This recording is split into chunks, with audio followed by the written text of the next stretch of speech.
महान वैज्ञानिक Albert Einstein ईश्वर के बारे में कहते हैं, वह एक्सपेंडिंग यूनिवर्स है, अर्थात फैलता हुआ विश्व ही ईश्वर है।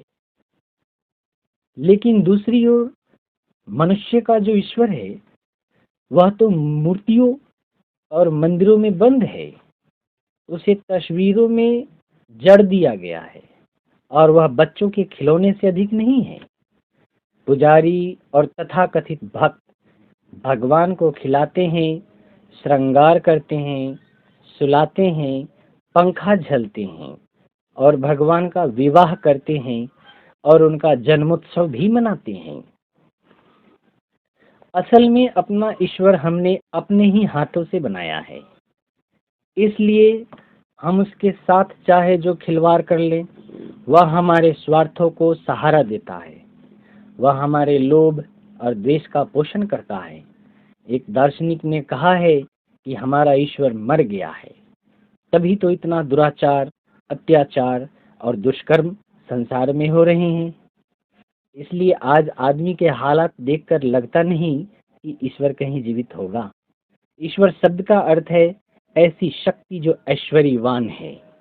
भारतीय ऋषि जिसे ब्रह्म कहते हैं, और वह ईश्वर न जन्मता है न मरता है। वह मन बुद्धि से परे का विषय है। विडंबना यह है कि जो शक्ति, जो ईश्वर मन बुद्धि से परे है, उसी को हम बुद्धिवादी लोग मन बुद्धि से पकड़ना चाहते हैं।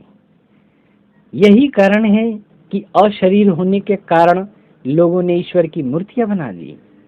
अंधविश्वास और आडंबर के सहारे हम ब्रह्म जाल में जकड़ गए।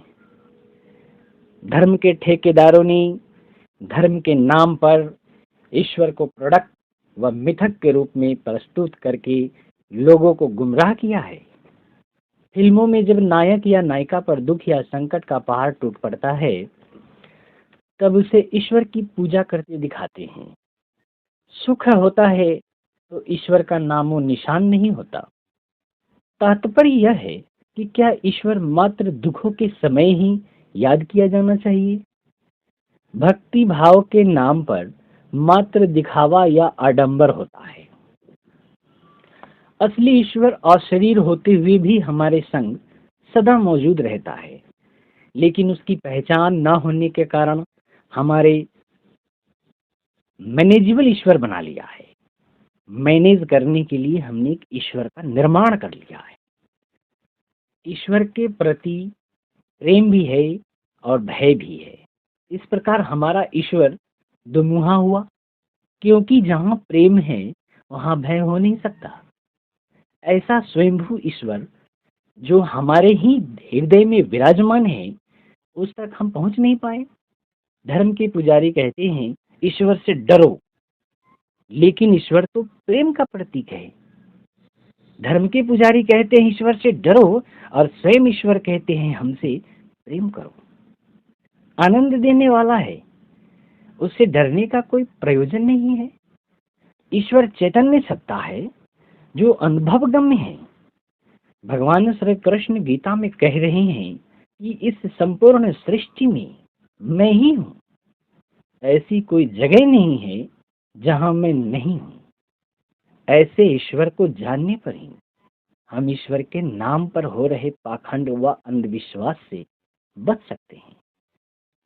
कहने का भाव यह है कि जब तक हम ईश्वर को जान नहीं लेते, तब तक हम ईश्वर के नाम पर चल रहे पाखंड को खत्म नहीं कर सकते, क्योंकि ईश्वर स्वयं कहते हैं हम जानने का विषय है। अर्थात ईश्वर जानने का विषय है, मानने का नहीं।